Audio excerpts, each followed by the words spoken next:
So in this video we will talk about liquidity, right? What is liquidity? Where is liquidity found? All right, so before you know anything else about the smart money concept, right, you need to know where what is liquidity and where is liquidity found, because liquidity is basically money in the market, right, in the form of like stop losses from retail traders and pending orders, right? Not just orders from retail trader, but orders from other bigger institutions and stuff like that, right? So potentially, liquidity is found at every swing high and every swing low, right? So every high is every low, but there is more liquidity where there is equal highs, equal lows, inefficiency, and order block. So inefficiency and order block, we'll talk about that in another video, but for now, let's just identify where liquidity is found. And just so you know, as I said before, liquidity is basically money in the market, right? So market always move towards money. So where there is liquidity, that's where the market will potentially want to go, right? So for one, liquidity is found at equal lows, right? Liquidity is found at equal lows. And there's something to note about equal low, right? So right here we have we have one swing low here, or a low, and we have another low here, but notice that this low right here did not break this one, right? It did not break this one, but if it did, like this, say it pushed past maybe a pip or two, whatever it pushed past by, right, now this will not be an equal low, right? This will not be an equal low because the present low pushed past the previous low, right? So for it to be a equal low, right, this present low must be above this one or equal to, right? So that's just a point to know with equal low, and it's the same for equal high, right? So if the present high push past the previous high, then it's not a equal low, it is just another high, right? So liquidity is found here because why? Because you have stop losses right here from retail traders, right, that trade this as a potential double bottom, right? So retail traders would trade as a potential double bottom, and then look what happened. The market pushed all the way down, took out liquidity, money, right? It did not only took out liquidity from stop losses, but what it did was it induced sellers, because they thought this was a breaker structure, and also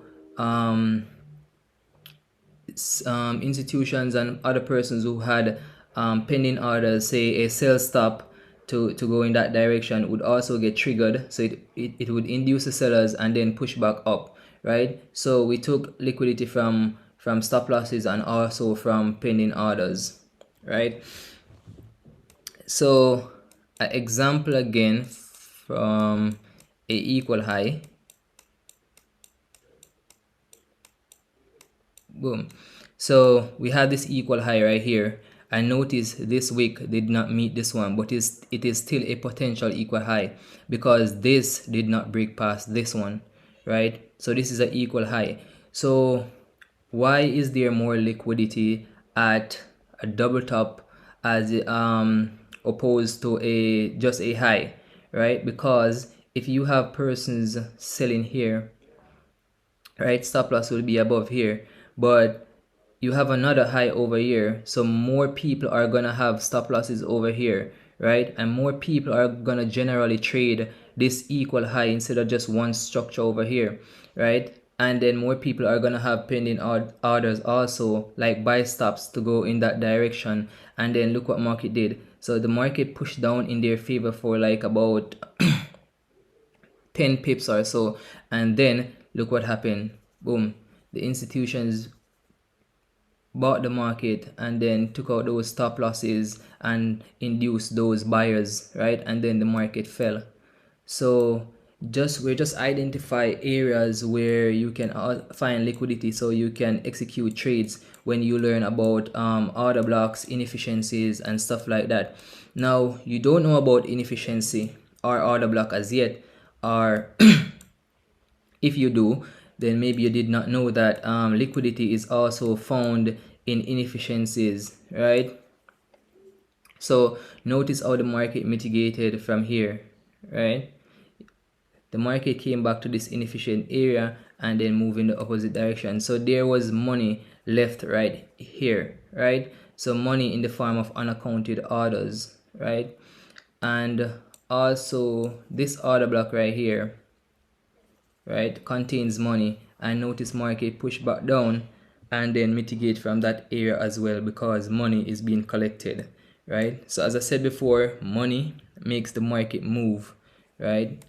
So that is what we're looking for. And if you got an entry right here, say for instance, your target would be where the next money is lying, and potentially that would be at this equal highs right here. Well, this is not an equal high, but at this swing high basically, right? So at this high is where you want to take targets, unless you have another target on, say, the 4 hour time frame where there is an equal high or a potential high. So if you got this structure here on like the 4 hour time frame, this over here would be your target, because there's liquidity above this swing high. So you want to take profit at swing highs and swing lows are just areas where liquidity is, because the market always move towards liquidity, and we can actually mitigate from those liquidated areas, right? So that's it for inefficient